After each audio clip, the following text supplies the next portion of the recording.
We're going to start with the Dolphins. Their 2024 season was an interesting one. They finished 8-9, second in AFC East somehow. Well, not somehow. That was a not so good division. In terms of points for, 345 points for was good for 22nd in the NFL. Points against was 364, 10th in the NFL. We'll quickly just go over the quick story here. Is Tua Tagovailoa only played 11 games. Of course, he got concussed again. And then we had Tyler Huntley and Skylar Thompson getting reps in for that team. The other thing I will mention here before we get into the additions and subtractions from the season is some of the larger kind of team stats in general. So Miami finished just about middle of the pack in the NFL in terms of total yardage, 325.9 yards per game. And then on the defensive side of things, in terms of yards per game, they finished fourth in the NFL. So defense did a pretty decent job. It looked like and this is just by yards per game. We're just looking at that. And then we'll look at points per game. The Dolphins allowed somewhere in the top 10-ish off the eyeball. I wish this showed the numbers, but it doesn't. So then going into where we're at for the Dolphins going into this season, some of the things that they have brought onto their team is on the screen. Zach Wilson signed a 1-year deal. Alexander Mattison, my boy, has joined the Dolphins. We, of course, have... where is he? Minkah Fitzpatrick joining in a trade with the Steelers in exchange for Jalen Ramsey. So we have him joining the defense. And then on the other side, subtractions for the Dolphins are all on your screen. The biggest ones to point out here are, of course, Jalen Ramsey, and then Raheem Mostert was another person who had a couple good seasons with them. So we're going into the season now. We have, as it stands... Oh, you were going to say something, Jay? I was going to say, I feel like Javon Hollard and Calais Campbell are pretty notable. Yep. Guys. Didn't Johnny Smith kind of pop off last year for them, too? At least more than he did with the Patriots. I think he did. Let's see. Johnny Smith. If NFL.com will load. 88 receptions for, 884 yards and 8 touchdowns. That's pretty damn good. That's pretty damn good for a tight end. Especially at his age, too. He's like 30-something now. 30... He's 29. Wait, no. Oh, no. Arms. His arms. He has 33 arms. Okay. Man. So just to go back to the previous season for the Dolphins, they did finish 11-6. That was the last mostly healthy Tua season we had.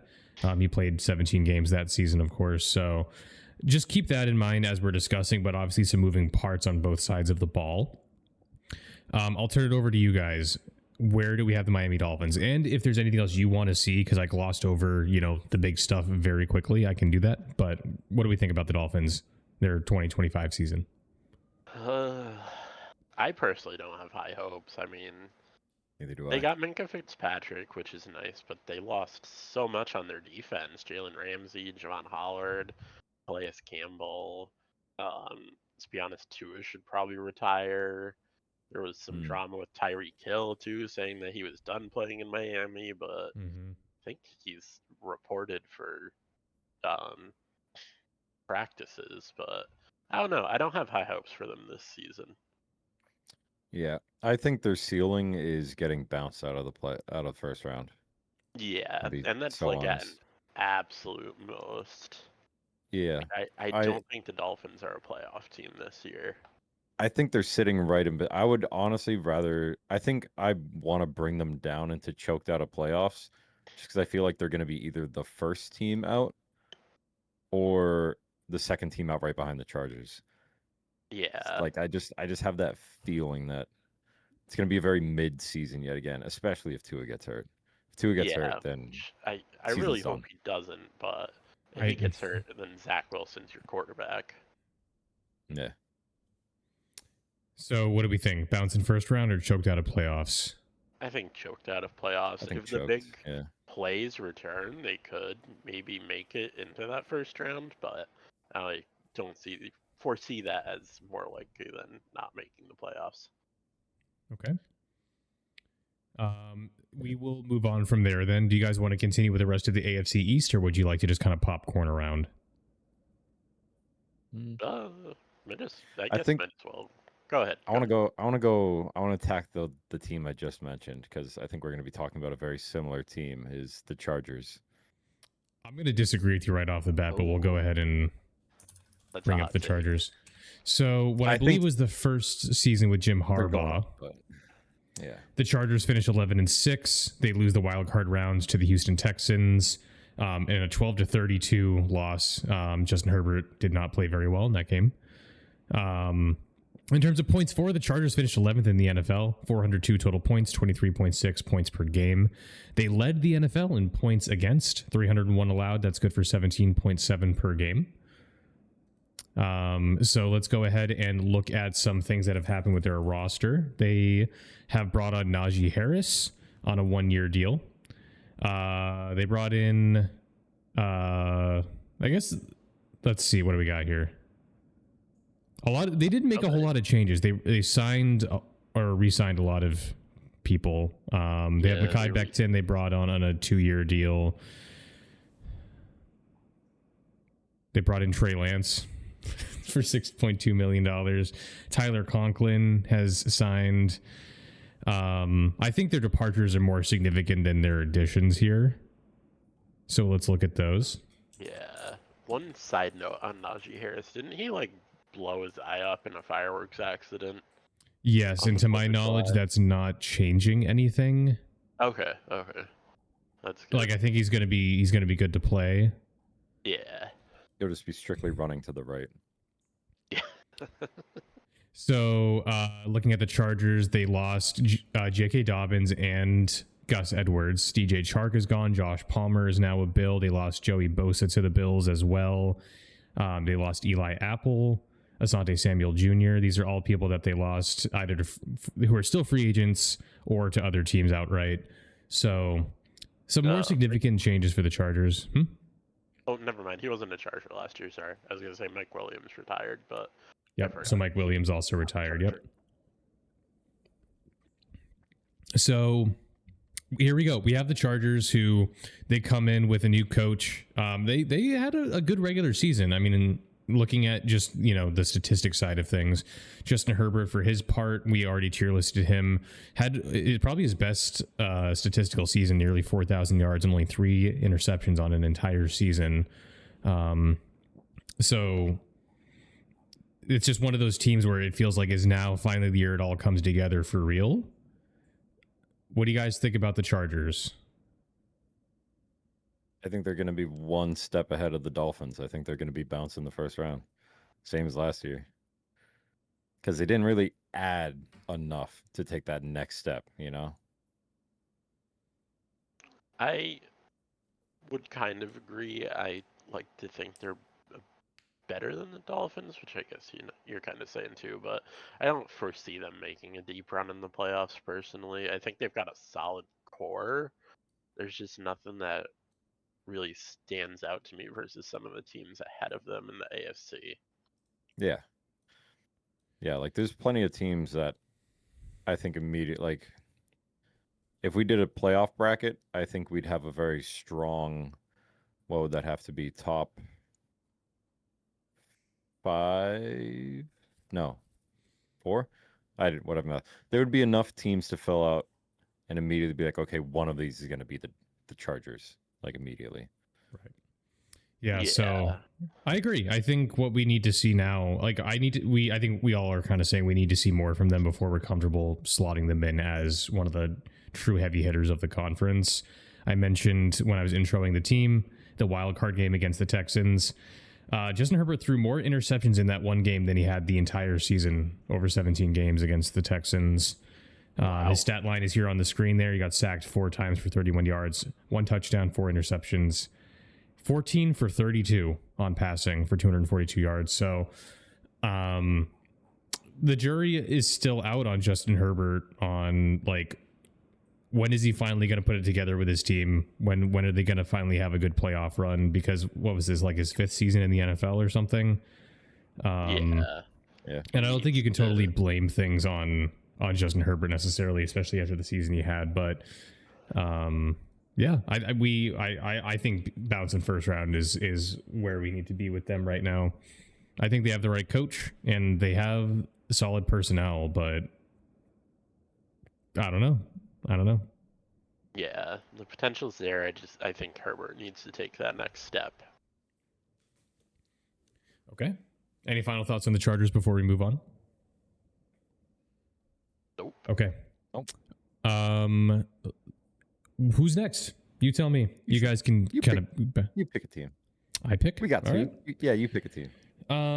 Let's pick a team that I think could be better than people maybe will expect this season, and that is going to be the Las Vegas Raiders. Let's talk about them. Interesting. Let's talk about the Raiders. So let's talk about the 2024 Raiders. They finished They're 4 going to be better than this, like surely, right? They finished 4-13 in the NFL. They were 29th in points for with only 18.2 per game, and then 25.5 points allowed per game, was 25th in the NFL. So not so great. Not so great. Let's look at who they brought in coming in this season. So they brought in Geno Smith in a trade. Geno Smith will be the starting quarterback for this team. Raheem Mostert signed a deal to come in. Philip Dorsett. They got Max Crosby on a 3-year extension as well. And then looking down, they brought in some new pieces here like Jamal Adams, Eric Stokes. So bolstering their secondary. So they're making some moves on both sides of the ball. But let's look at who they lost. Coming over here to the Raiders again on departures. If I can find them on my screen. I need to go up. No, I need to go down. You know when Control F just doesn't work when you need it to? All right. So they lost a couple of people, as you can see on the screen. Robert Spillane, Nate Hobbs, Marcus Epps. Amir Abdullah, who Kevin hates. We learned that. Or no, it wasn't Amir Abdullah. Never mind. I'm thinking about somebody else from our tier list. Alexander Madison, unfortunately, lost the best running back in the NFL in him. Gardner Minshew goes to the Chiefs. So they didn't lose a whole lot. They definitely gained a bit, and especially on the offensive side of the ball. So I think this team isn't not going to be playoff material necessarily, but I think they're going to be a team that's going to play you kind of tough, especially compared to last season. What do we think about the Raiders right now? Where do we want to put them? I'm personally not super high on them. I kind of have here just some quick notes I made about them. I wrote Geno Smith, Brock Bowers, and Max Crosby, and that's about it. Although I guess they do have a couple more pieces in that, but they'll probably... Yeah, that's true. They'll probably win that one random game a year that they won against the Chiefs, like they did last year as well. I don't see them being a playoff team myself, though. Yeah, I don't think they're playoff, but I think they, kind of like Noah's saying, they're going to be that hard-nosed 8-9, 9-8, like right middle of the pack type team that doesn't make playoffs, but they're really annoying to play against for whatever reason they might come up with that day. You know, one day they might show out with a defense that stops you and only lets you get 3 points. And then the other day they might be Swiss cheese, but they're putting up 35 for whatever God who knows why. But they're just going to be annoying, I think, and they'll be a solid like 8-9. Yeah, and surely Pete Carroll will do a better job at the helm than Josh McDaniels did. Have to imagine. Yeah, last year it was entirely that other guy, right? He had a full year. Oh, that's right. You are correct. It has been What's few his years name? now since Josh McDaniels was at the helm. Yeah, I'm forgetting. Antonio Pierce. Oh, who I think Antonio is. Pierce. Yeah. Yep. Antonio Pierce came in at the end of 2023. That's right. Yep. And they were 8-9 in that 2023 season. I think what the tipping point for me and why I think I'm agreeing with what we're saying here, what you two are saying about this team at least being... Oh, I forgot. They had Pete Carroll coming in as their coach as well. How did I forget that? If one of you said that already, that's my bad. So I think this team is at least going to be better coached. They're going to have a more experienced coach. coach that has sure. won a Super Bowl. On top of you're instantly improving your quarterback play when you have Geno Smith coming in over any of the three that you see on your screen: Minshew, Aiden O'Connell, or Desmond Ritter. So, Kobe Myers, yeah, best All QB right. in the league. yeah. All right. So what's the consensus on the Raiders here? Solid. Choked out of playoffs because I don't think they've we can put them added. Yeah, they've Yeah. added more than they've subtracted. They I did. think choked out of playoffs almost sounds like they're supposed to be in the playoffs, though, which I'm now realizing. But they're going to be right outside playoffs. They're never ever going to be in the playoff picture. I think they're just going to constantly be 1 or 2 games out of it. You know, Yep. Yeah. just hovering. All right. The Dolphins, on the other hand, they're a team that's going to be like, they're going to be contending for the division, and then all of a sudden they'll just fall off, and they'll be gone. Mm-hmm. Very different vibes there. All right. Well, I guess we'll go back to Jay then. Who do you want to cover next, Jay? Let's talk about the Indianapolis Colts. Oh yeah. I was just looking at them. Here's another team. Wavelength. Another very interesting team. They're right there. Okay, so Here's a team of all time. so the 2024 Indianapolis Colts finished 8-9. They were 17, so basically smack dab in the middle of points for, 22.2 per game. Points against were 24th out of 32, 25.1 points per game allowed. They, of course, had a combination of Anthony Richardson and Joe Flacco passing for them. Looking at their overall additions on the team this season, they brought in Daniel Jones, who may end up being the quarterback for this team. We are entering preseason very shortly. We still don't know who has that job in Indianapolis. So just something to think about. Not many other kind of big changes here. They have Travarius Ward, who they brought in. That I've seen. It is so far. Not A couple not that many resigns. changes. Khalil Herbert joins. And then on the other side of things, let's look at who they lost. On the screen, they lost a bunch of people into trades and free agency. Nothing that I think is going to overwhelmingly change one way or the other how this team does. They lost a lot of pieces on defense. I'm not going to act like I know a bunch of these names here, Yeah. but yeah, we have the Colts. I think what they're missing at this point is a quarterback that can just like not lose them games. They need a steady hand, and your options are Daniel Jones, who is Daniel Jones, or Anthony Richardson finally taking a leap. I think this is a team like they went 8-9. They're a scrappy team. They'll be fooled by their points against rankings over here.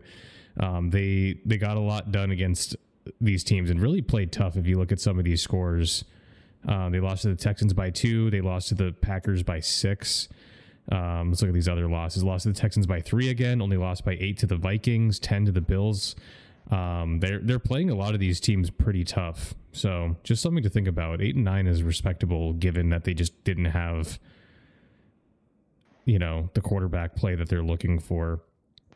And I think that's like I keep saying, that's the thing that they need. They kind of are, their identity prior to drafting Anthony Richardson was like a season with Matt Ryan, a season with Phillip Rivers. Well, like they don't have a franchise guy. So tell me about the Colts. Where do you guys want to put them coming into this new season? There is so much depending on how well Anthony Richardson is going to play.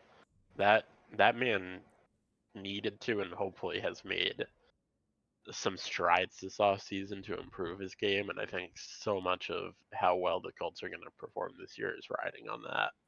Because you're not going to do much better than last year with wow, I'm blanking on his name. Giants quarterback. Daniel Jones. They're not going to do much better with Daniel Jones at the helm than they did last year. Yeah, no. I would like to see one note. Can you go to the Football Reference? Yep. Curious. Can you go to the previous season I want to see 9-8. They went Still 9-8. second. All right. I personally think the Colts are going to do worse than expected. I think they're going to be picking in the top 10. I don't see either of their QBs making a leap. And even if they did, they don't exactly have the best supporting cast around. You know, it's not the worst, but it's nothing special.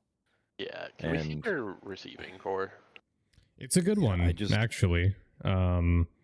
That's Alec Well, they Pierce, do have Josh Downs, and Michael the Pittman greatest Jr. man, the greatest man of all time, Michael Pittman Jr. Fuck that guy. And then they have, of course, have Jonathan Taylor. So, like, their offense, I think, on the talent side of things, is just a quarterback away from being, to me, a wild card team. I mean, they were nearly a wild card team last year. They went 8-9. You know, they finished second in their division, which the AFC South is, you know, that wasn't very strong last season. But, you know, something about this team is they're going to play you tough. And if they can get their offense right here, I don't see why they couldn't get bumped up. But yeah, until we know that they have a steady hand, I can't put them. I think drafting top 10, at least for me, is probably where I would put them at this point in time. It just, like, I could totally see the argument to that they can sneak into the playoffs, but I just have this gut feeling that we're going to be disappointed by them. Yeah. They're just going to underachieve. They've had too many mid seasons hovering around 8-9, 9-8, you know, just kind of being middle of the pack. I think if they don't perform extremely well in the first 6 games of the season, they're going to start considering blowing it up. And then they're going to be drafting top 10. Yeah. Yeah, if the quarterback play doesn't take a step up, then teams are just going to stack the box against Jonathan Taylor, and you're going to have a lot of similar results as you did last year. All right. I could see them drafting in the top 10. All right, we'll put them there. I'll say it one more time. They're one decent quarterback away from being somewhere in that wild card race, but yeah, we have to see. So, all right, Kev, it's up to you now. Who would you like to cover next? I know we're just kind of beating the shit out of the bottom of the table right now, but I think I want to bring in what I think is going to be one of, if not the worst team. Ooh. And that's the New York Jets. All right. This is the fun one. All right, 2024 Jets. Yikes, that's all I can say. So the Jets finished 5-12 on the season. They finished third in the AFC East because our boys, the good old Pats, helped them not finish last. They were 24th in the NFL in points for, 20th in points against. They finally got their full season from Aaron Rodgers. For his part, he went for 3,900 yards, 28 touchdowns, and 11 interceptions on the season. They are entering the season. It was supposed to be Justin Fields coming in at quarterback. However, last I heard, he's dealing with some form of injury that he may be missing time for. Yeah, he is hurt right now. Did he? He tore his ACL. He tore it? I think he. That's what I heard. That's what Seattle told me when he just read the ESPN notification. I thought he was done for the year. Justin Fields running full speed while wearing protective shoes. So, okay, it was a toe injury. That is toe is good to go. Okay, it sounds like. So it should also be mentioned that Aaron Glenn is now the coach for the Jets as well. So Aaron Glenn, of course, was the defensive coordinator for the Lions over the past 4 years. So just something to think about. They have a defensively minded coach coming in for the team. They have returning cast members such as Breece Hall and Garrett Wilson as well. Justin Fields showed some flashes last season with the Steelers. Just another thing to point out while we're talking. And speaking of Justin Fields and why he's even on the team, let's talk about additions to the Jets in the offseason. So they signed Justin Fields to a 2-year, $40 million deal. They re-signed Garrett Wilson on an extension. They signed Josh Reynolds as well. They signed Sauce Gardner on an extension. along with various other names that you can see on your screen. Mostly defensive additions here that we can observe. And then on the departure side of things, Aaron Rodgers is, of course, now with the Pittsburgh Steelers. Other than that, okay, I guess Control F won't work again. A lot of departures. Devontae Adams, of course, also, I don't know how I forgot that, entering the team, is now a Ram, so they don't have him after that abbreviated season he had with them. Tyler Conking's a Charger. Lost a few of their offensive linemen. Morgan Moses is now a Patriot, notably. Hassan Reddick is gone. So a lot of changes on both sides of the ball for this team. A lot of question marks. It should also be noted, I haven't opened this up yet. Vegas Odds has them as the third least likely team to win the Super Bowl going into the season. So take that for what you will. Where do we want to put the Jets, boys? Their first pick forever, dead failure. Yep. I just, we went over the QBs. You know that I was, I wasn't exactly high on him, but I like Justin Fields. I don't think he was the problem in Chicago. I think the Steelers needed to give him more playing time. I just have a feeling something's going to go wrong. It's the Jets, Yeah. and they've lost more than they've picked up. I feel. I mean, I'd agree with that. I don't care how, just bad of a situation he's been in for the past 5 years, it feels now. Devontae Adams is still Devontae Adams. He really helps pulling coverage. Doesn't matter if his QB isn't throwing to him, he'll still pull coverage, which makes it a lot easier for those other receivers, and they don't get that help anymore. Garrett Wilson's game is going to suffer with Adams not there anymore. He's going to get double, triple covered, because who else do the Jets have to throw the ball to? They have Josh Reynolds, who they signed. Alan Lazard is still there. Tyler Johnson is a person that exists. Go ahead, Kev. I keep seeing reports that Breece Hall is just the most depressed man on planet Earth. Apparently, I could see that. They're just saying that there's competition for the RB1, and he's just given up. He's just I don't know, man. I don't why even try anymore? And he's just checked out. Yeah, he had stud potential that I think the Jets just broke him. Yeah. He was. Yeah, he's good. He is. He's a very talented running back. Yeah. The Jets are just the Jets. There's just something in the water in those, well, I guess New Jersey waters, technically. Yeah, it's New Jersey. Let him know. That's probably part of the problem. I don't know. So I think they're gonna be fighting for that number one pick. Scratching and clawing. All right. Yeah. Is it my turn? Yeah. Yeah. All right. Let's do an interesting one. Let's go for the Jacksonville Jaguars next. Let's just go back to the AFC South for a hot second. So, is it fair? I have thoughts on this team. These teams. So the Jacksonville Jaguars in 2024 finished 4-13 on the season. Somehow was still third in the AFC South. They did not come in last in that division. They were 26th in the NFL in points for with 18.8 points per game. 27th in points against, allowing 25.6 points per game. Of course, they split time in the quarterback position. Trevor Lawrence gets hurt after 10 games. Mac Jones starts. So, yeah, there you go. The Jaguars. A team that, by the way, was, I think, didn't they won a playoff game 2 seasons ago. Yeah. They beat the Chargers. It was a great game. Yep, it was. And then they finished 9-18 or 9-8 rather the season prior. And then all of a sudden they go 4-13. So let's talk about the Jaguars and who they've added. On both sides of the ball, they've made some additions. The most important one here, they signed an offensive tackle, Robert Hainsey over here, 3-year, $21 million deal. Eric Murray, safety, comes in. Jordan Lewis, cornerback, all come in. And of course, they drafted Travis Hunter to play wide receiver and cornerback. He's listed as such. And then in terms of who they lost, everybody on your screen here, they lost Evan Engram, who had a very good season. Mac Jones is a 49er. I know they're rolling in their graves over that. A lot at receiver. Gabe Davis, Duvernay, Christian Kirk, Josh Reynolds. Yep.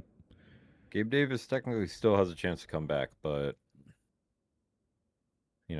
he's. I don't know. I don't know what his plan is. He's just a lot of people kind of just chilling still as free agents. Yeah. The Jaguars have the 9th least odds to win the Super Bowl this season, according to Vegas. Just wanted to point that out. They also finally did dump Doug Peterson. They sure did. They did. Yep. Thank Liam God. Cohen. This is the reason. There's a lot of buzz online about Liam Cohen. And for those of you that don't know, he was the offensive coordinator for 2 different teams in the NFL.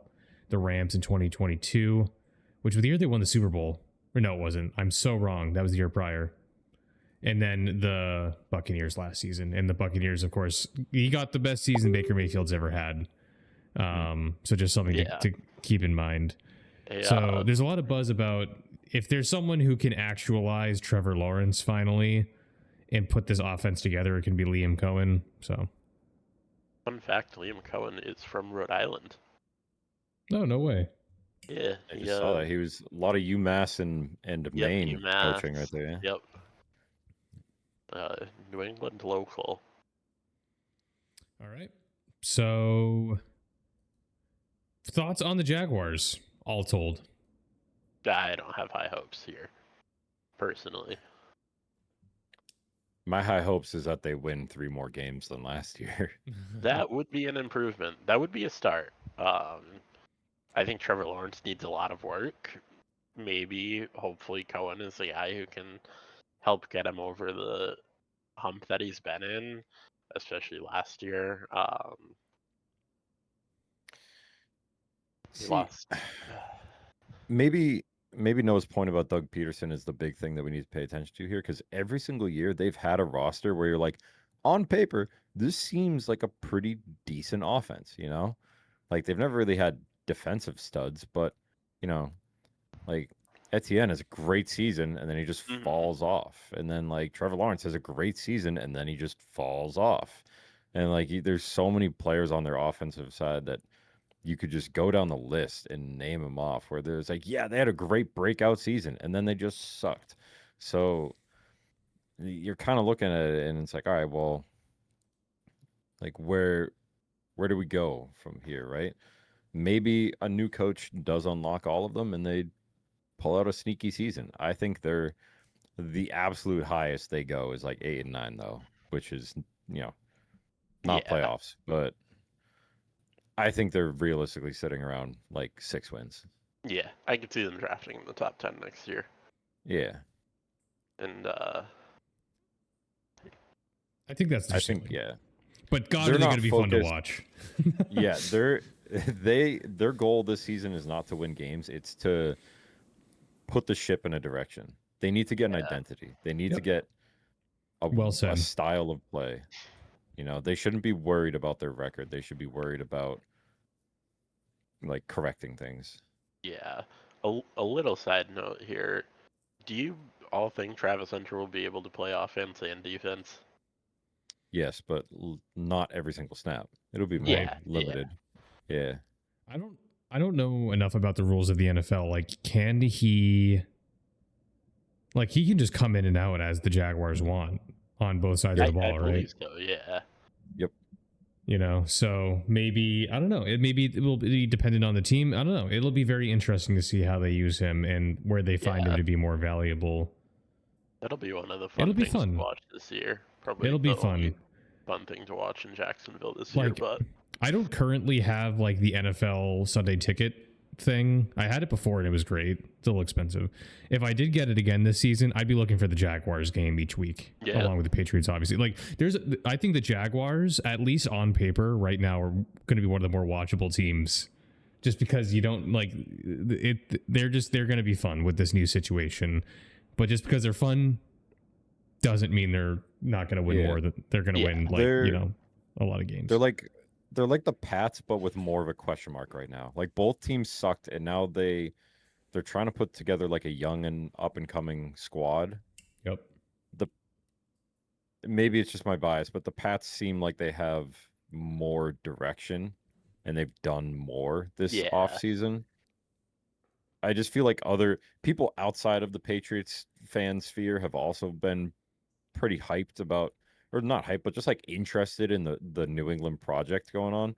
I don't think I've heard that same thing for the Jags, but they're trying, like we'll see. All right. Yeah. Whose turn is it?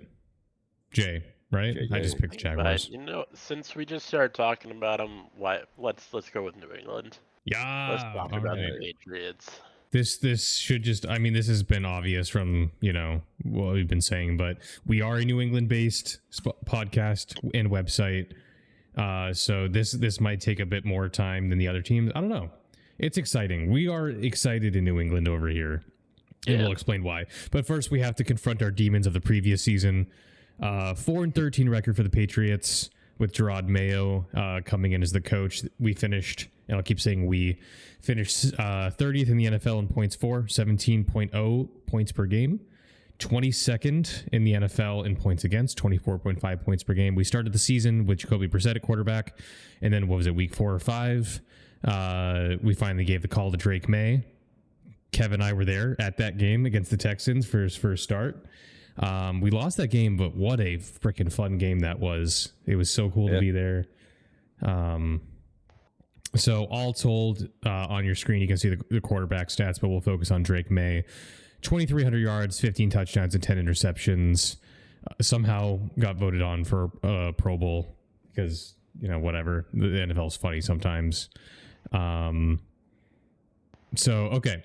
Let's talk about who. I guess let's start just because we know a lot about this. We'll start with who we lost on the Patriots here, and then we'll talk about who we added because there's a lot of new faces coming into the team. So, names on the screen. Anybody that you guys want to outline as like, especially that hurts to lose, other than David Andrews retiring, which is very sad. See, that's the thing. There's really not. That's what I'm saying. Yep. Yeah. Like which is the crazy part. Yeah.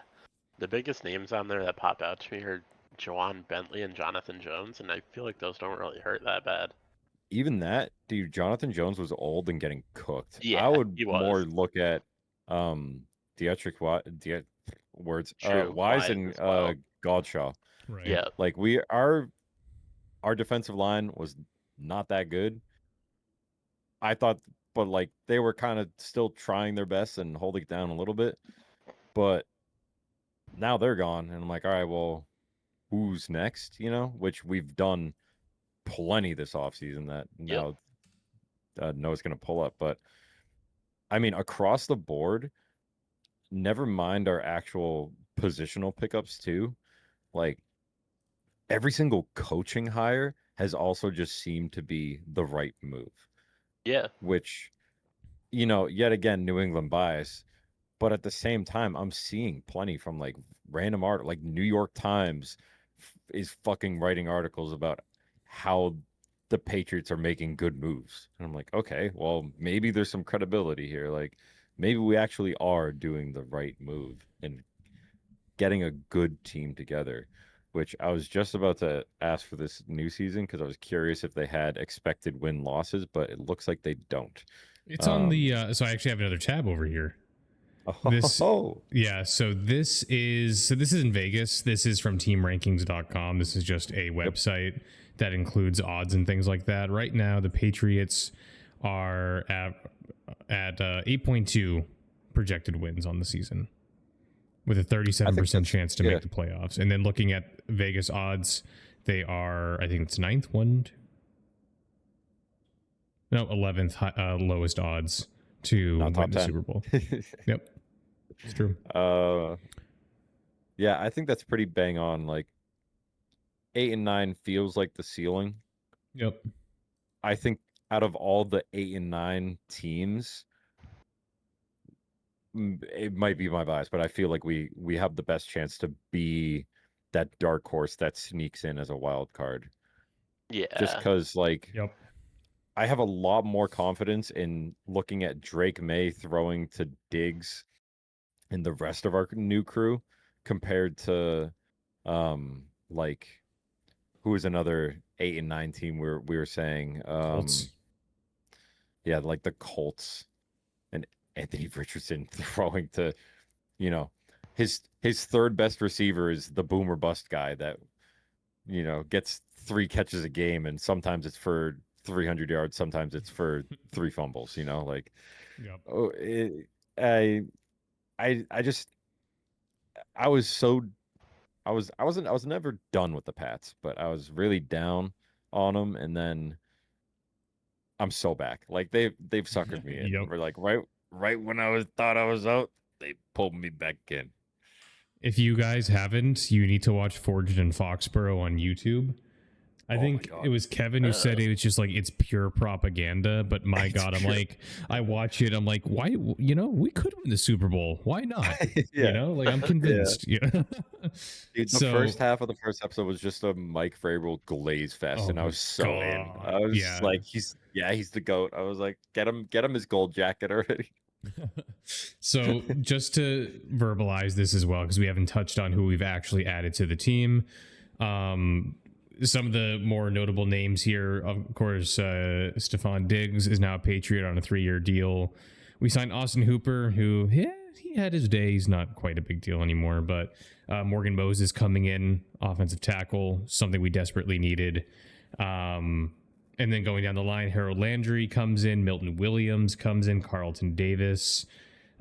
We got some pretty considerable names on the defensive side of the ball, which is exciting to join the decent core that we had coming in. Never You're- mind, people have also, like, this isn't showing our draft, and people are Yeah. like, we had like a top 3 draft. Yeah, they drafted it. People were raving about the Yeah. draft. Yep. So, all right, So, we've glazed. Where realistically is our spot for the Patriots here? 2025 Patriots on this tier list. If I'm being realistic, I'd say probably choked out of playoffs is their ceiling. realistically, they are the last team in choked out of playoffs. Yeah. As those 2 websites were showing, they are the 11th worst team in the NFL. So they're not top 10, but we're flirting, you know? Yep. But like I said, out of any of the teams that we're going to be putting in choked out of playoffs that could sneak in, I would place my bets on the Pats. I mean, granted, Dolphins with a healthy Tua should be in the playoffs.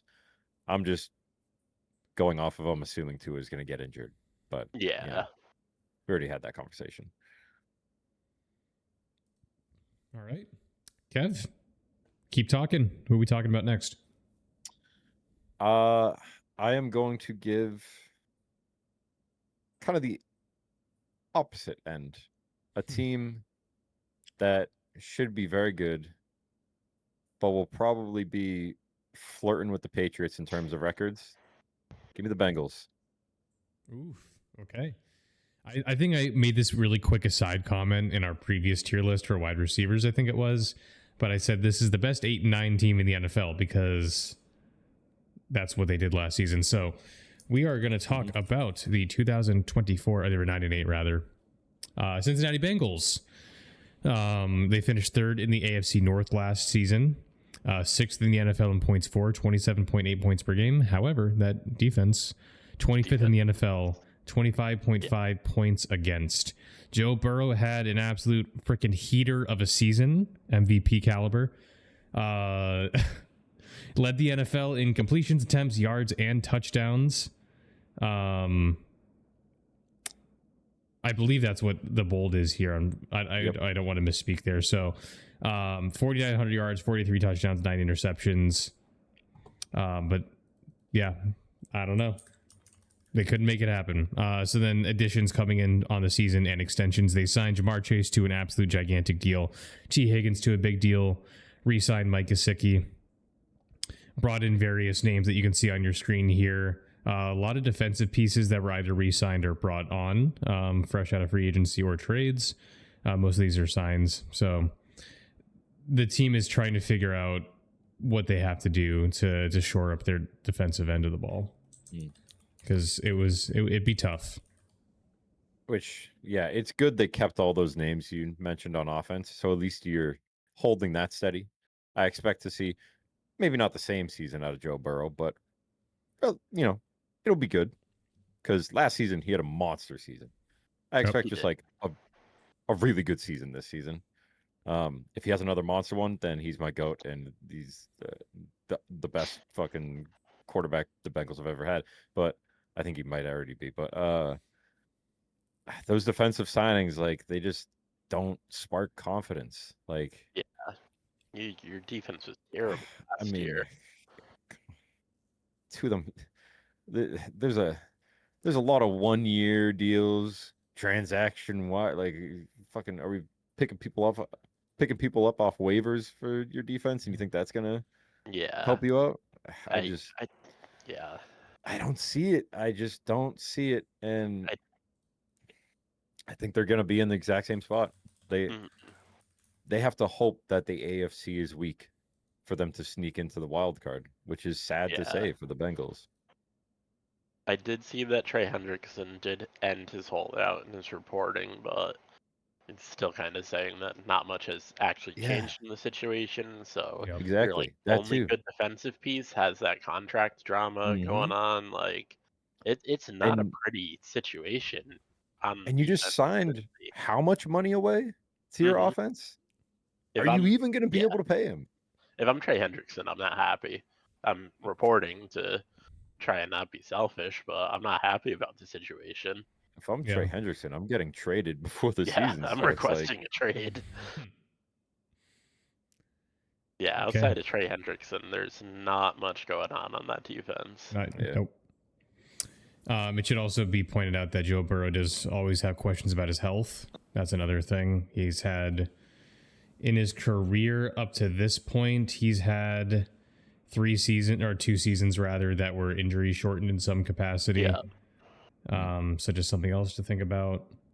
So which, to be fair, is usually because his offensive line is getting blown the fuck up every play, which is insane that he puts up the numbers that he does.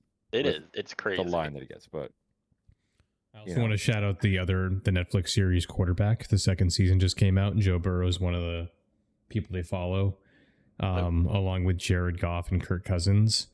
It's really good. I'm like 4 episodes in. Joe Burrow is a weird guy in like a good way. Like, some of the stuff that he says, it's funny. So just putting that PSA out there if you're looking for something else to watch to get excited for the season. So here we go. Bengals, anything else you guys want to say about this team before we throw them on the list? No. I think we've said our piece. Where do we put them? I think they choke out of the playoffs again. I think they're the best team in this choked out of playoffs by far. But they're probably going to get choked out. Yeah, I can see that. I think they're at the very top of that tier, but a lot has to change or go right for them to make the playoffs this year, I think. It should also be noted too that they're like, it's uncanny. They're notorious for starting off each season just fucking terribly, and they're playing from behind the entire season. Like last season they started off like 0-3, and then they were like 2-5 or something like that. Like they lost to the Patriots in the first week of the season. And so that's it's a recurring storyline for this team, is that they always start really slow and then they start to put it together, and it's too late sometimes. Looking at their game log last season, they started 0-3, and they were kind of trading wins a little bit, and then they won their last 5, but it wasn't enough. They went on a which tear, my God, some of these losses were like so painful. Uh-huh. Both He those lost to losses the against the Patriots. Ravens, oh, Yep. they were, and it wasn't even just like, oh, a one-score game, whatever. It was like the missed field goals, Yep. the drops from the holder, and you're And just this like, is oh, all come on. covered in the quarterback series on Netflix. You get to hear Joe Burrow talk about it, and he tries so hard to be like, he says like verbatim, like, you know, I can't be like blaming other people because what happens when I mess up? I'm like, Joe, you can be a little more mean than that, because you know in his head he's like, oh my fucking god, you know, like after the season he just had. This man like carried that team to their record. But it's kind of like, for me, they're like a better version of the Jaguars in that, like, they're at least, you know, talking about watchability, another very, very fun team to watch, and I'm excited to see some Bengals games this season. Sure. I was really rooting for them in that Super Bowl, you know, and I hope they come back. But go ahead, Jay. They have a fun, high-powered offense that defense just drags them down so much. Yep. Yeah, they're kind of like they're kind of like the Red Sox. They're the most entertaining team because no matter what, someone's getting blown out. Like there's gonna be scoring. You're never gonna have a fucking 10-10 game when the Bengals are playing. You know, it's gonna be a barn burner. All right. So we'll move on from the Bengals. I kind of want to move the Bengals up a tier, but we can move stuff around later and we can discuss further. Is it my turn now, or did I? Yeah. Who just? Okay, it is my turn. All right. Let's talk. Let's get the Kansas City Chiefs on the board here. All right. I think we know where we're going to put them, but I'm curious to just hear thoughts about how this discussion will go. So the Kansas City Chiefs last season finished 15-2.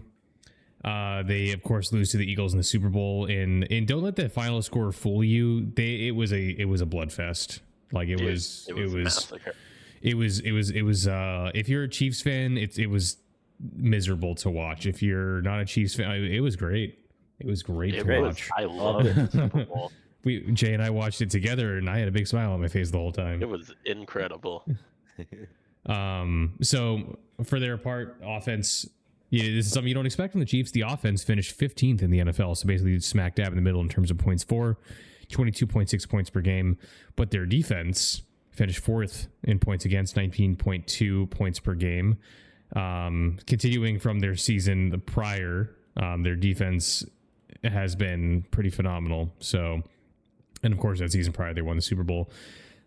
I've been mentioning quarterback play, so we'll go to Patrick Mahomes. He played 16 games. I believe the game he didn't play, he was resting. He went for 4,000 yards, 26 touchdowns, and 11 interceptions. And then going towards what they have added this season, they got our boy Bailey Zappi. They signed him. Oh my God, Bailey! They've actually had him. They re-signed Kareem Hunt. They signed Elijah Mitchell. Hollywood Brown is re-signed. They re-signed Juju Smith-Schuster. I'm just saying these names because they're names that people know. Neither of those are necessarily moving the needle necessarily. Yeah. So defensive pieces are signing / re-signing, but just mostly a lot of returning people here on this list. And then looking at departures from the season that just passed, as you can see on the screen, DeAndre Hopkins is no longer on that team. So mostly a similar returning roster for the Chiefs. And, you know, if you're the Chiefs, you don't want to change too much up anyways. Other than figuring out was Joe Tooney. Yeah. I was just about to say that's a sneaky loss right there. It is. Joe Tooney's was kind of a cornerstone in that offensive line. And now he was a Chicago Bear. Yeah, 32 and a quarter arm. Yep. That. So right now, Vegas has the Chiefs as the 4th most likely team to win the Super Bowl this season. While we're covering that, and then according to projected wins, they are projected 3rd most, 11.0 wins this season. So that better odds than the Lions feels a little crazy to me, but Maybe that's just me. So Chiefs, I mean, I think we just throw them in Super Bowl contender, and then we can kind of have a. Although I feel like Kevin's gonna have something to say about that. I may or may not have something to say as well. Okay, I you want know to what? put That's them. and I welcome that. If you guys want to take that conversation, go ahead, Kevin. I want to What put were them in a very deep playoff run. That's where I think they belong as well, personally. Okay, let's I talk about it. think I think they just it's got to catch up to them eventually, right? Has not been good. They are barely scraping it along, and for the past like 4 seasons, maybe I'm just a hater, but You are a hater. there's been plenty of ref ball, bro. There's been plenty. Oh, I mean, of course. Oh yeah, These wins cannot keep falling to them. Eventually, it's gonna catch up, and I'm really hoping this is the year that. My God, I hate both these teams, but Bills or Ravens, like, please, for the love of God, just put them down. that is my hope. Yeah, they were extremely lucky all last season throughout the regular season, and then they got exposed by a very, very good team in the Super Yeah. Bowl. It's 2 years in a row now that Patrick Mahomes has kind of taken a step back in his performance. Yeah. Travis Let's look Kelce at is another this. year older. I think it was that So- they finally played a team that their priority was to not make mistakes. Yeah, Here's an interesting And stat too. Like they finished 15-2. Just to throw this out there, 59 point, only a plus 59 point differential for the Chiefs. Yeah. Last season. that's great. So. Yeah, they got so lucky all year. So many one-score games that easily could have and should have gone the other way. Yep. Their running game is not great. They lost Joe Tooney on top of that. Rashee Rice is back, but he might get suspended to start the year. Like, I don't know. They're still the Chiefs, of course, but Yeah, I'm they're gonna really pull their hoping this year bullshit. they They're get gonna end up in dethroned. the AFC Championship, but like, Yep. they need to get tossed. They need to get tossed. They I don't know. arguably should have last year, but some ref ball came into play in the championship game. Yep. But Okay. yeah, they're still the Chiefs, so very deep playoff run, but I'm hesitant to call them a Super Bowl contender. We will leave them. I think this is just something you got to treat like as long as they have Patrick Mahomes, they're going to be a Super Bowl contender. I think if we are agreeing that they're going to be in the conference championship, I think that just makes them a Super Bowl contender. I think to me a deep playoff run is minimum like divisional round, like you've won a wild card game or something. I don't know. That's just me. Oh, but we can leave them there. They're a well-coached team. I think they're probably going to win 13, 14 games. But and it just is what it is. We have to suck it up. Yeah. Yeah. See, the problem with the AFC here is that it's like it's no secret the three best teams are the Ravens, Bills, and Chiefs, right? Mm-hmm. But we're sitting here looking at it, and it's like all three of those teams are in different divisions, so they don't have to worry about competing with each other when looking at their seeding. They'll play each other once a year, and that's it. Yeah. And because of that, the seeding is in such turmoil where it's more or less which one of these three teams is going to get lucky to not be on the same side of the bracket as the other team, you know? Yeah. So if it's Ravens and Bills on one side and Chiefs on the other, then like the Chiefs got lucky again. If Chiefs are on the same side and have to play like the Ravens or the Bills in the divisional game, that's where I'm really expecting and hoping them to finally lose. Because I feel like they play poorer in the divisional round too. Like they start to Yeah. heat it up in the championship game. Like they did not play a great game against Houston in the divisional round. Yeah, Luckily, 23-14 Houston is horrible. played a pretty bad game themselves, but the Chiefs did Yeah. not play a good game. Like, yeah, but they do. They continue to like not be on the same side of the bracket as the Ravens and Bills, and the Ravens still have to play each 177? other. 177 in a playoff game. That's Well, 2 drives for Joe Burrow. I think, but I think okay. I don't want to sound like I'm glazing, but like, who is he? He doesn't have many people to throw to in this game. He has Travis Kelce to throw to, and look at the stat line that he has. Yeah. You know what I mean? He doesn't have Rashee Rice, and he doesn't have. I guess he does have Xavier Worthy in this situation, but I don't know. Just something to think about. Other than that, like, Hey man, for a while, Tom Brady was throwing to janitors. All right, won't be having it. Anyways, he always had a guy at least, you know. But okay, we'll move on from the Chiefs. We're back over to Jay. Who do you want to cover next? We have 7 teams left. Broncos. Okay. This is going to be an interesting one. I think the Broncos surprised a lot of people last season. So the Broncos finished 10-7, and that was their second season with Sean Payton as their head coach. They made it to the wild card round. I would say exceeding expectations, especially with a rookie quarterback. So they were 10th in the NFL in points for, 25 even per game. Third in the NFL in points against, 18.3. And I want to point out it's a massive improvement from the season prior, where they were 27th in points against, allowing 24 per game. That season was the season they allowed, what was it, 70? How many points to the Dolphins? 70 points.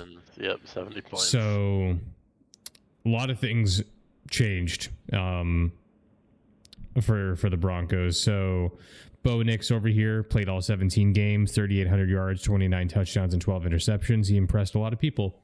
Finished third in voting for Offensive Rookie of the Year.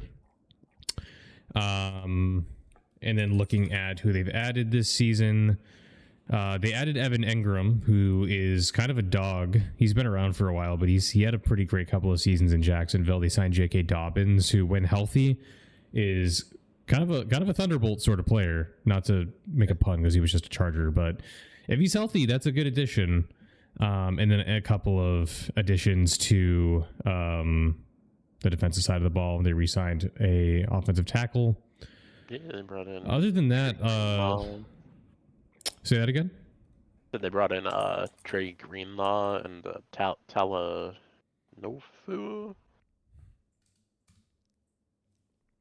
Oh, Hufanga. That's his name. Bolstering a pretty decent defense to begin with. And they only lost 4 people. Oh, wow. Yeah. And those are perfectly fine people to lose. Yep. I don't know anything about Cody Barton. Did they lose a lot? Cody Barton, you're an interesting looking guy. Yeah. So the Broncos added or re-signed a lot of their roster. And only lost a couple of people that are not needle movers in the context of their team. So, assuming there's no sophomore slump, I like the Broncos this season. Why not, man? I might have them a bit higher than y'all might. I personally could see them making a deeper playoff run this year compared to last year. I guess. Okay, so this is where I'm sitting there right with you, but it's a toss-up. So I'm kind of looking at it as it is. I've now laid it out. So like Super Bowl contenders is going to be like my 2 like conference championship. Is whoever gets eliminated in our divisional, and then bounce the first round is obviously wild card, right? And to me, it's pretty clear cut where a couple of these teams land. I feel like it's a coin flip between whether the Broncos or the Texans are making it into a very deep playoff run. I'm in the exact same position as you right now. So I don't know which one I want to put there yet. It's tough. I like the changes that the Broncos are making. Mm-hmm. And the Texans, they did lose Diggs, but they also didn't have him for their playoff run last season. So it's not like that really was a factor, you know? Yep.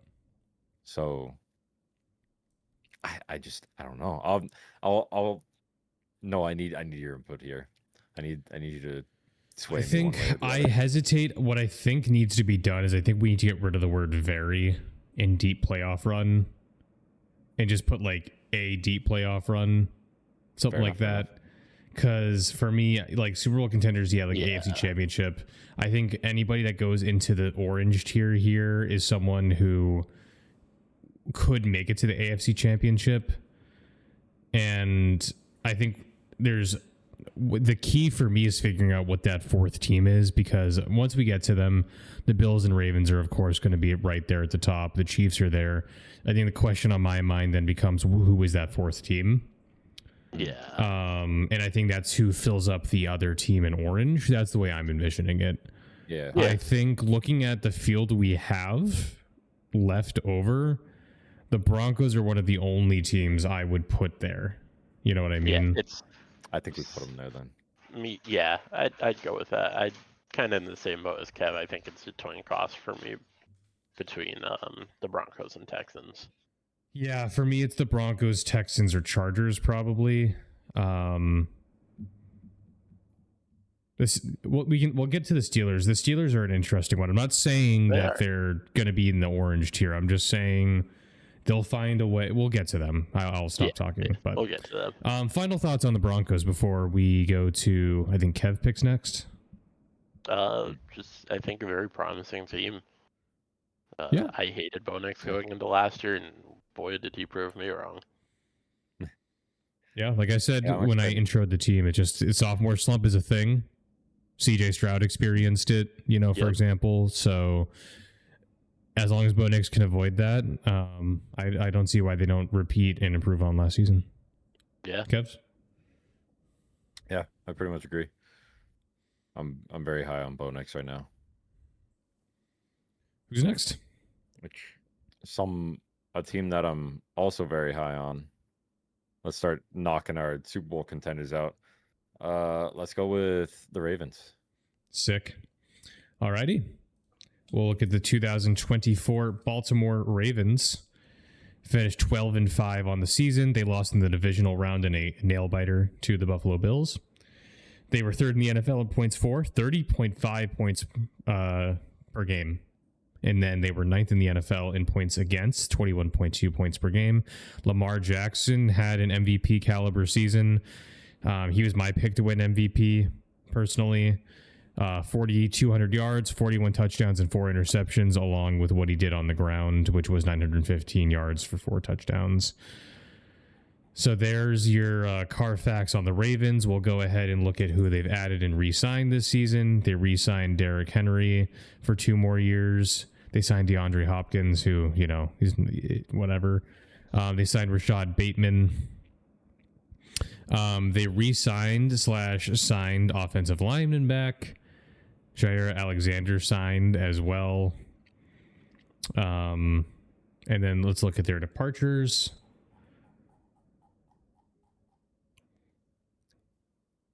Bunch of names over here. Deontay Johnson, who I don't even think he played the full season with them, is gone. They lost Tre'Davious White. A lot of these other people I don't really recognize immediately, so I would assume they're not the most important aspects of their defense, but I could be totally wrong. I know far less about defensive players than I do offensive, so I'm not going to pretend like I do, but I know a lot of people were pretty high on their first round pick too. Malachi Starks. I guess he's a pretty good secondary, which secondary was one of their weaker spots last year, so that just kind of helps bolster up a weak spot there too. Yeah, which bolstering up a weak spot when you had the 9th best defense is crazy. Pretty crazy. So, I like what I'm seeing. Yeah, I think they're the best team in the AFC. Yeah, I'm really hoping it's just like the Ravens and Bills have been pushing for so long, and they just need that last little bit. And I'm really hoping that it can be a Ravens Bills conference championship. I'm really hoping I for would that. love that. Like I said, it comes down to the seeding, right? Yep. These two got put on the same side of the bracket. That's why we didn't see it. So. Yep. One of these teams needs to take that 1 seed. Yep, and that's a big if. They can. It is. All right. We'll throw them up in Super Bowl contender, of course. Any final thoughts on the Ravens at this point in time? Scary. Nope. Yeah, they're a very good team. All right. Let's go ahead and let's see. We have Xavier Ballin in the chat. What's good? Thanks for coming in. Appreciate you. Okay, I think we just need to rip the Band-Aid off and talk about the Cleveland Browns. Because, like, at least, like, out of the 4 teams we have left, even, like, the Titans have something to look forward to. They have this Cam season. Ward at least. He's supposed to be really good. So let's talk about the 2024 Cleveland Browns. Yeah, so they went 3-14. They finished dead last in points for in the NFL. 15.2 points per game is putrid. 27th in the NFL in points against, 25.6 points allowed. Do you still have the point spread up? That has to be the worst point spread last year, right? Oh, in terms of differential, let's look. I can sort by league. Or did the Patriots have them beat? Oh, no, the Panthers were minus 193. The Browns were minus 177 differential. So that's crazy. I have been talking about quarterbacks. We had a committee. We had a committee of quarterbacks. Sorry, say that, Kev. I was talking over you. The Panthers did get blown out a couple times, like 40-0 games, right? Yeah, they did. Yeah, so that'll early do on it. in the year.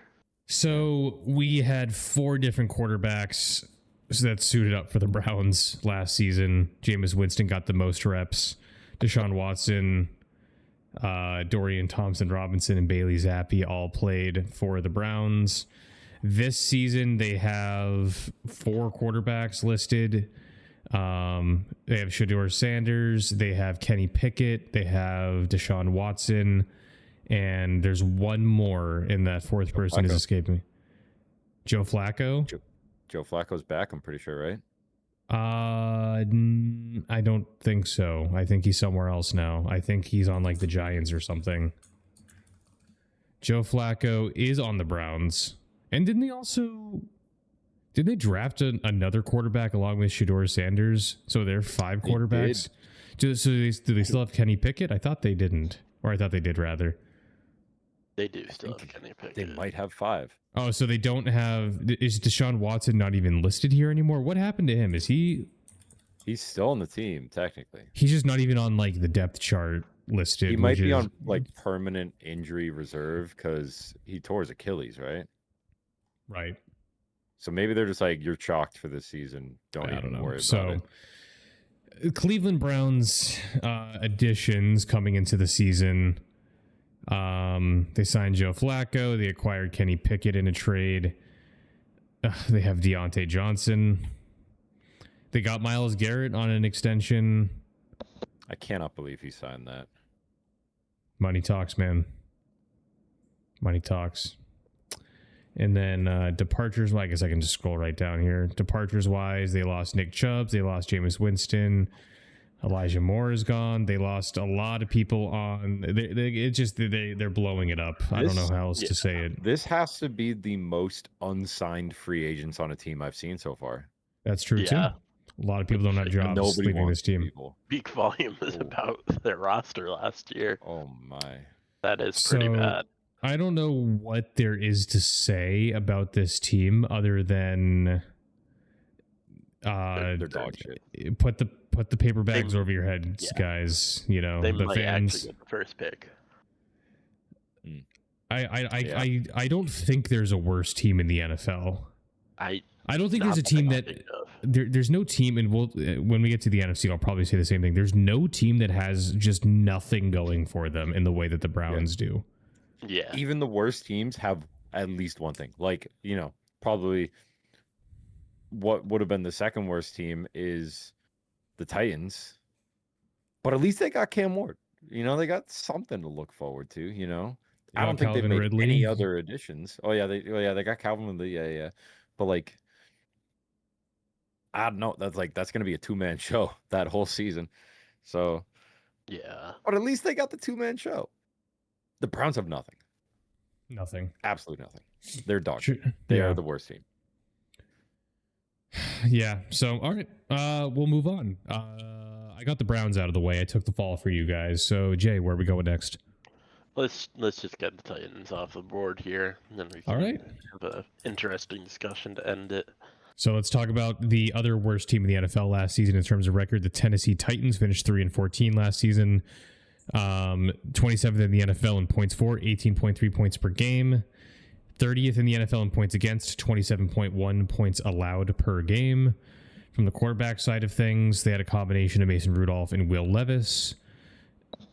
Not much can be said about that. I think Will Levis is like injured for the entire season. So even if He's out for the year. Cam Ward's probably going to come right out the gate. Did you not hear about Will Levis? Or are you looking at Tyler Boyd? I'm trying to understand this stat. Is Long their longest pass of the season? And Yes. did he threw a 98-yard pass? When did I miss that? That was probably just this. Well, let's find out who over here. It was to Nick Westbrook at Kine or Akine. I forget. Who's not even on the team anymore. I don't remember how you say this guy's name, but anyways, he's on the Dolphins now. I'm so confused. It was probably like a little. It was probably a little screen pass or something. Well, knowing Will Levis, he it was actually a dart. I was going to say, knowing Will Levis, he probably aired it downfield.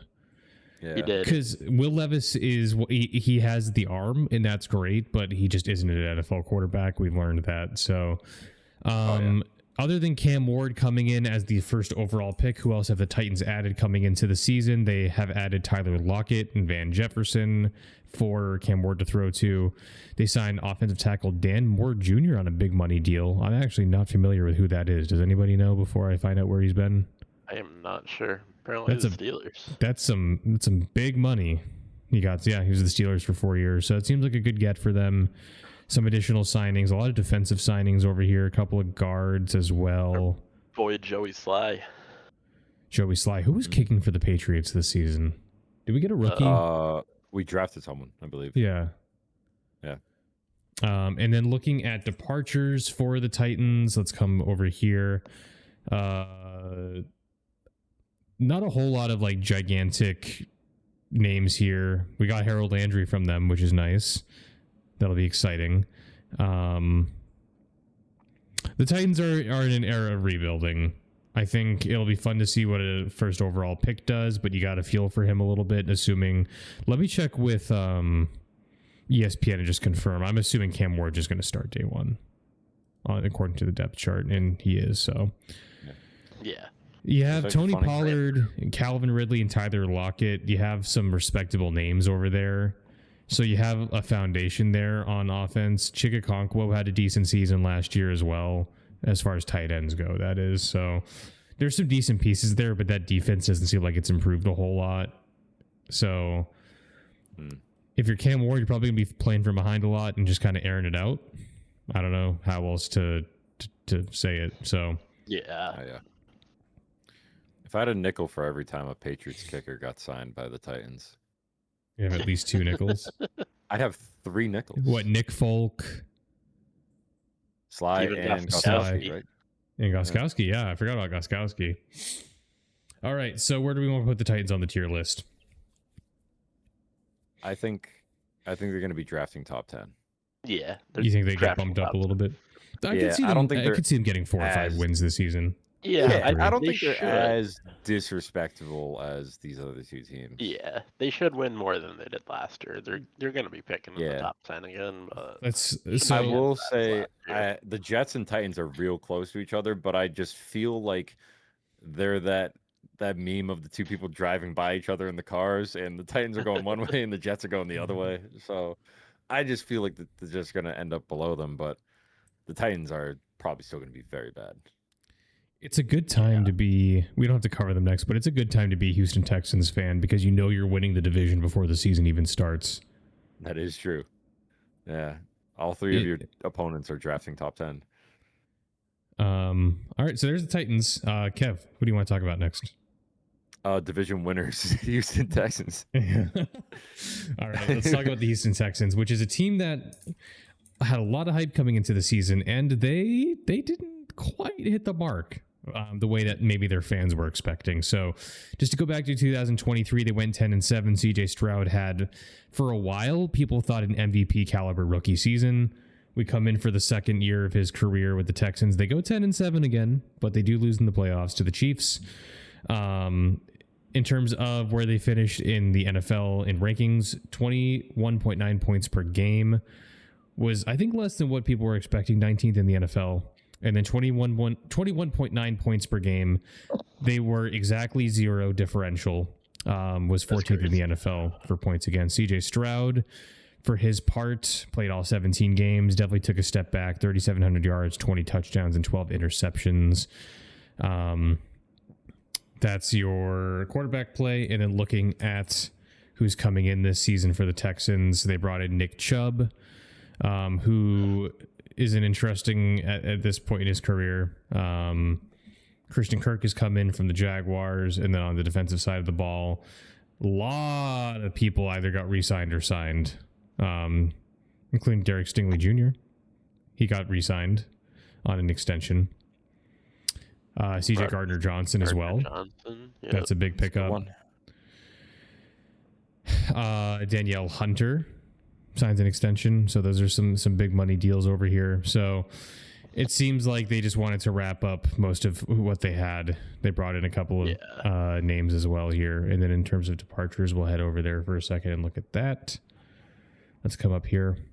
Stephon Diggs didn't play the entire season, but he's now a Patriot. Shaq Mason is currently a free agent. Didn't realize that.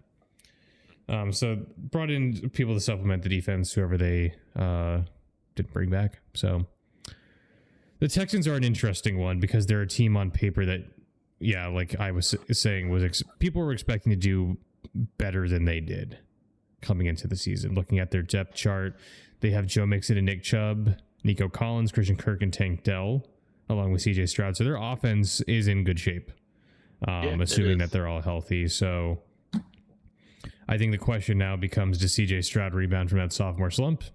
To me, if they do, they can make a playoff run. But what do you guys think? You tell me. Yeah, I think just off the math that we put the Broncos up, we got to bring the Texans down. You know, like that's how I'm looking at it. But Texans or CJ Stroud, they love a divisional round loss. They love it. That is very true. Yeah, I guess we'll see. Yeah, I do think that Stroud will have a bounce back year. I think how well they perform is pretty largely dependent on that, but I think he has a bounce back year and flirting with an appearance in the wild card or divisional round. So the Texans love to lose in the divisional round. That's the wrong team. I was looking at the tiers and I clicked blue and red and I clicked the wrong team. All right. Any final thoughts on the Texans, boys? Nope. All right. Nope. We have two more teams. I am going to pick the Bills because I think, know where we're putting them, and the Steelers will be an interesting one. So let's talk about the Bills next. The team that holds reigning NFL MVP Josh Allen. Last season, they go 13-4. Should have been Lamar, but I agree.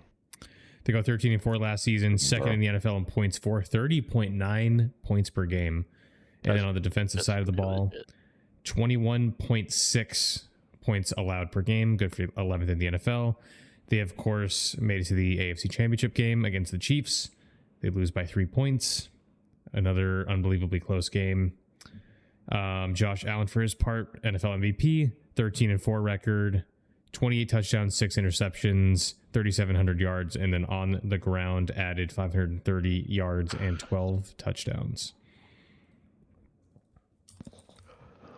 Additions to the team, a lot of people re-signed / signed, new faces on the defensive side of things. Joey Bosa, notably one of the big names here.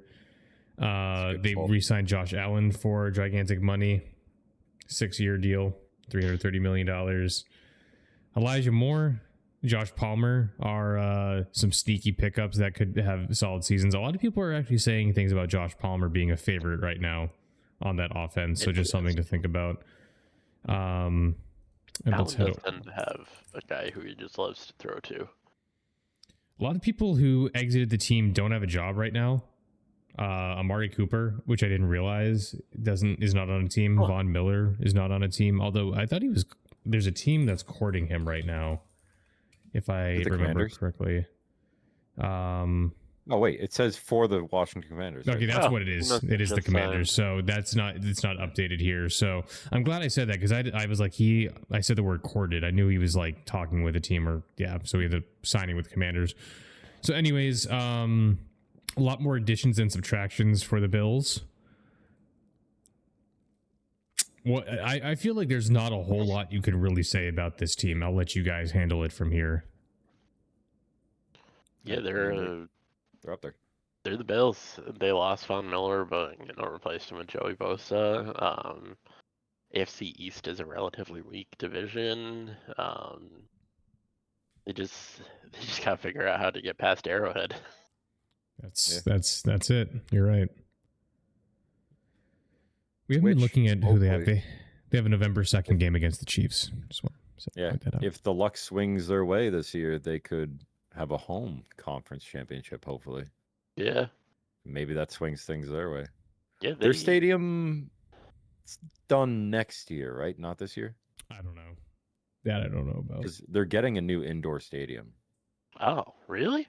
Yeah, Huh. didn't know That's that. really interesting. I feel like they're I kind of the believe team it's that would want to indoor. stay outside. I know. I think it might have like a retractable roof. I know what they really did. Oh, these pictures make it look like it's. Oh no, that's a render. I know that they were. Everyone's mad about the Miami Dolphins doing the whole sideline in the sun, home field advantage thing.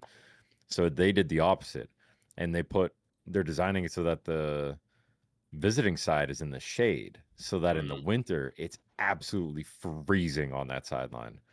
That's smart. So, they're fighting fire with fire, which I guess it is actually an open stadium. It's not indoor, but it is, that's a lot better in terms of wind coverage than what is it, Orchard Park right now? Yeah, Orchard So- Park is very open. Yeah, it'll be cold. It'll be cold still, but won't be as windy. Coming off Lake Erie, that's pretty important. But anyways, Super Bowl contenders. Mark it down. Final thoughts on the Bills. Yeah, Super Bowl contenders for sure. All right, guys. 15 teams covered, one remaining. One of the more, I will say, one of the more interesting teams. Aaron Rodgers' final season is coming up, or so he says. He comes from the Brett Favre learning tree, so who knows? He may, Yeah. whatever. So, Mike Tomlin yet again does not have a losing season. The Steelers go 10-7 on the season, including a playoff appearance, losing the wild card round to the Ravens. They finished middle smack dab in the NFL in points for 16th, 22.4 points per game to finish 8th in the NFL, 20.4 points allowed per game. Quarterbacks will skip, but they did have Justin Fields beginning of the season and then Russell Wilson ending the season. But now, of course, Aaron Rodgers is joining the team. Mike Tomlin, of course, returning because he will be the coach of this team for the rest of his life if he wants to be. Yep. I don't think there's ever... there's very few coaches whose seat is less cold than Mike Tomlin. Yeah. If I said that right, you know what I mean? So, other than Aaron Rodgers, let's look at the rest of whoever is joining this team. They brought in Jonnu Smith on that trade along with Jalen Ramsey, which we mentioned earlier, DK Metcalf. Scotty Miller, whatever. I don't even know why I'm bringing him up. I kind of liked him when he was a Buck, but TJ Watt is re-signed as well. Darius Slay has joined the team, Deshaun Elliott. So they brought in some pieces on the defensive side of the ball here, along with Aaron Rodgers. Yeah, Jalen Ramsey too. Sneaky pick. Yep. And then looking at the departures on the team, they of course lost Najee Harris and George Pickens away from their roster. and then some various defensive pieces. Minka Fitzpatrick was part of that deal that brought Jalen Ramsey in. So we have the Pittsburgh Steelers, and I'm curious what you guys think about this team. There's a lot of question marks here, but Mike Tomlin coached. They're always in the mix somehow. So what do we think? They have Mike Tomlin. Their offense got better. I think a big question mark is surrounding how well Aaron Rodgers will play this season for them. I could see them being a wild card team and getting bounced in the wild card round. Yeah, all the moves they've made have been really good moves, except for the Aaron Rodgers move. I feel like they could have done something better there. Yeah, I think honestly, I think if they picked up like Sam Darnold, that would have been great. that's you know? exactly who I was thinking. Sam Darnold would have been better than Rodgers, I think. But like, it pains me so to say that they're probably going to get a wild card bounce instead of the Bengals.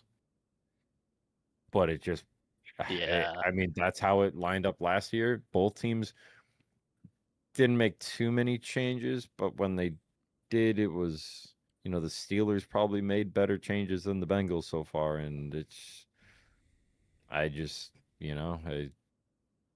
probably going to make it, and then they're going to get bounced. Yeah, And the Bengals have a better offense. Steelers have a better defense, and yeah. defense wins football games. Yeah, I mean, it looked like barely 10-7 versus 9-8, but it might happen like that. I could see them having the same exact records this year. Pretty much. Yeah. And I think it was the three of us that did the quarterback tier list a few weeks ago. We ranked Rodgers kind of low. I still think he's still somewhere, he's serviceable, and I think he's going to be able to, he's not going to lose them too many games. He made some mistakes last season that were kind of rough to watch, but I think in this situation, I think the Steelers are probably somewhere right around 10 wins is what I'm trying to get at. I think they're going from an old Russell Wilson to an even older Aaron Rodgers. Yeah. Kind of a wash. Aaron Rodgers just feels so checked out too. Oh yeah. Like, I don't know if he's actually going to be able to perform.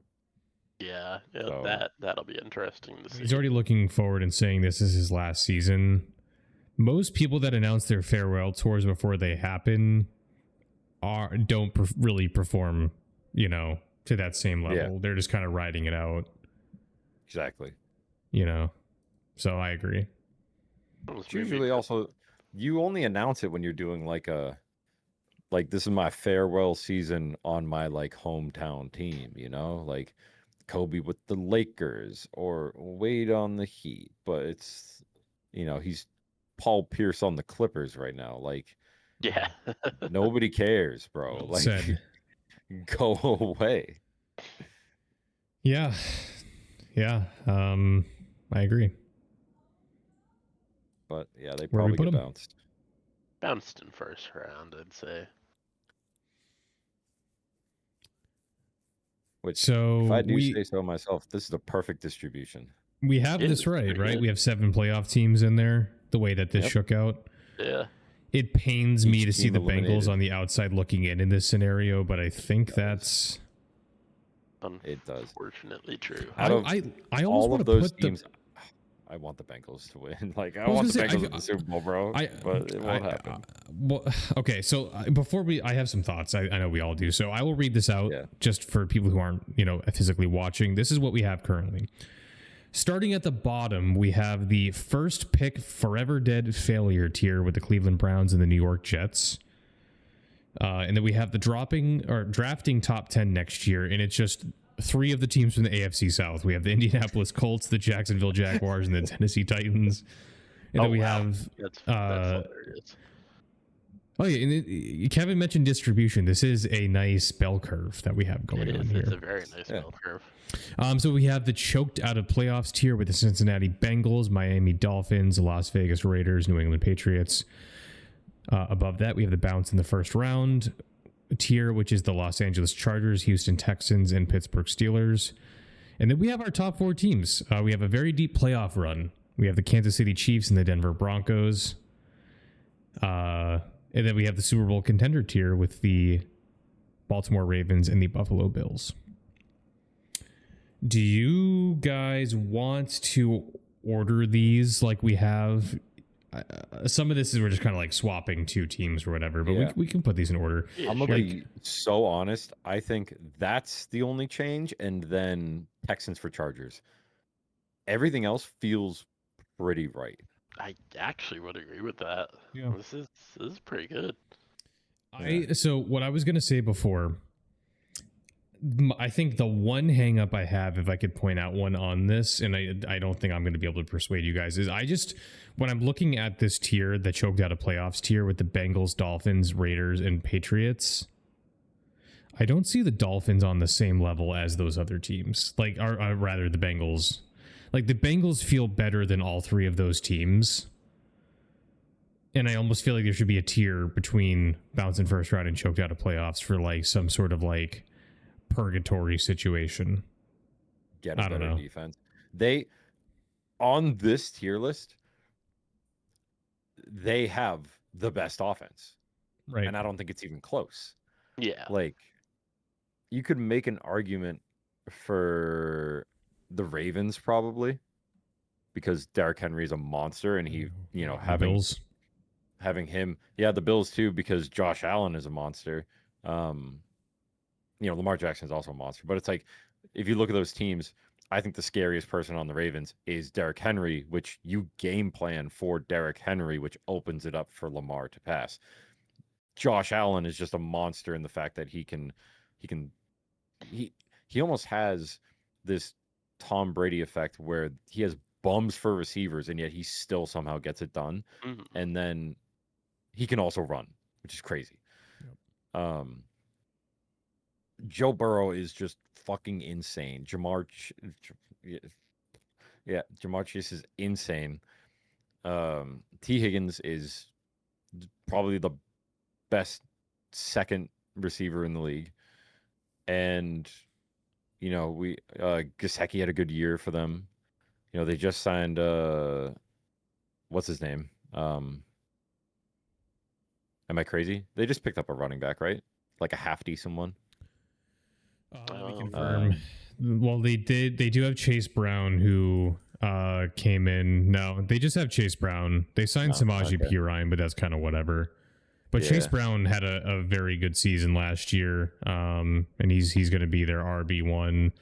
So I'll bring up his stats to kind of bolster your point. But this is what he did last season: 229 carries, 1,000 yards, 7 touchdowns. So, I mean, 17th in the league for yards is not bad in terms of like an individual effort as a running back. All they need is outside of because they have that passing offense, they need a running back that can do this. 4.3 yards per carry, probably somewhere in the top third of the league-ish. They just need someone that can carry the ball when needed. Not to mention he was also targeted 65 times, so he's part of the passing game anyways. So like their offense is insane. If they just had an average defense, they would sweep the Broncos right out of that spot. They would be fighting with the Chiefs for being the best team in the divisional round. I still think the Ravens and the Bills can get the best of them, but the Bengals proved it twice during the season. They almost swept the Ravens. They were so goddamn close. It was stupid. It was like the most unfortunate, stupid mistakes that would happen. It wasn't just like, oh, they got beat. It was just like your holder drops the ball twice, was it, right? On field goals to win the game. And then like fumbles galore. And it's just like,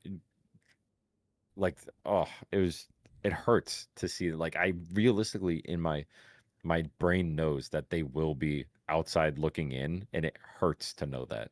Like, I want to point out while you're talking that Vegas has the Bengals at the 6th highest odds of winning the Super Bowl. If we're going off of, and that's the 4th team in the AFC. So according to Vegas, they should be where the Broncos are. And then the next team after that is the Chargers and then the Broncos. Oh, no, the Texans actually, and then the Broncos. So I'm not disagreeing with where we have the Broncos, but Vegas disagrees. I just don't see it. I think Yeah. Vegas is also based off who's betting where, right? Right. So I'm not saying this is like definitive like science. I'm just pointing it out because it's fun to see. Yeah, I think people are riding the Joe Burrow hype and just hoping, but like I still just don't see it. Like he needs a defense, man. He needs a defense. Yeah, that's the thing. That's the issue that I think there's a bit more of like when we get to the NFC. I think there's going to be more of a. There's more contenders in that conference, is what I'm trying to say. Like the upper echelon of the AFC, like you have your top 3 teams, and then it kind of like there's a lot of people fighting in the middle. I think there's the whole like 7 teams that are going to be in the playoff bracket for the NFC when we get to talking about them. Like you could make a case for a lot of teams. Yeah, they're all dangerous. The tough thing about the AFC, when you look at the Bills, the Ravens, and the Chiefs, those are 3 very, very complete football teams on both sides. Like I think they were probably they were at least in one of the 2 categories, points for or against, were top like 5 in one of them ish. I think all of them were. Well, except for the Chiefs' offense, I think everything was top 10, right? It had to have been, yeah. Like I think the Chiefs were 15th in offense or something like that. Yeah, and like 4th in defense. The Ravens were top 5 in both, or they were 3rd and 9th, I think, or 3rd and 6th. It was crazy. The Ravens were 3rd and 9th. 3rd and 9th. Yeah, the Bills were 2nd and 11th. Down a little bit. Close. All right. And the Chiefs were 15th and 4th. So yeah, crazy stuff. Sorry. Let me type this in. So the 2024 Bengals, just while we're talking about them again, 25th defense, 6th offense. So yeah, that just kind of that stands to my point of like if the Bengals want that spot at the top, their defense, yeah. I mean, just reiterating the point that's being made here by Kevin and Jay. So yeah, it has to get better. Yeah. All right. So that said, we can leave the Bengals here. I don't think we need to make a special tier for them, but I think they're the only team that is not like we could move them somewhere up very easily if they fix it. Like, you know, I have more faith in them moving up than the Dolphins moving up. Oh yeah. Yeah. Because Dolphins should be a powerhouse, but I just have a feeling it's going to take 1 hit and then 2 is done. Yeah. I mean, it's very unfortunate, but I keep thinking he's 1 hit from retiring, and that's that's like the least bad thing that can happen from him getting hit one more time out of all the list of possibilities. So he should have retired. Yeah. So all right, there you have it. It took us about 2 hours. Before we went live, I'm like, oh, this could take an hour to an hour and a half. I always misjudge these things. So, but I appreciated the conversation. I'm glad that we got together to do this. Every episode we do just reminds me how much closer we're getting to the NFL season. It's going to be a fun one, and I'm excited. Very close. Yeah. Exciting stuff. For those of you that have listened up to this point, or you fast forwarded, like you skipped forward on the YouTube video to see the tier list, here it is. This is what we got. I'm excited to see angry fans in the comments about where we put the Broncos. But I'm down. I'm down. Why not? Throw them in there. The next thing on the agenda for this podcast here is we're going to tier list all 16 NFC teams, and then that will lead right into our big NFL season preview, where we will kind of put our heads together on predicting collectively playoff brackets, season records, end of season awards, and all that. So there's more content to look forward to, and then as we get into the actual season, we'll be posting weekly start and sit articles for fantasy football, along with some additional content as we go, hopefully, and along with keeping this podcast going. But until then, we have a couple more preseason shows to do, and we'll see you there. Any final thoughts from you guys before we wrap up? We're getting close. It's exciting. Exciting. Patrick Mahomes is a bum. Anyways. Yeah. Alrighty. we will wrap it up there. Thank you guys for listening and watching, whether it was live or after the fact. We appreciate you. This has been 4 Quarters of a Whole Idiot. Catch you on the flippity flip. Bye-bye.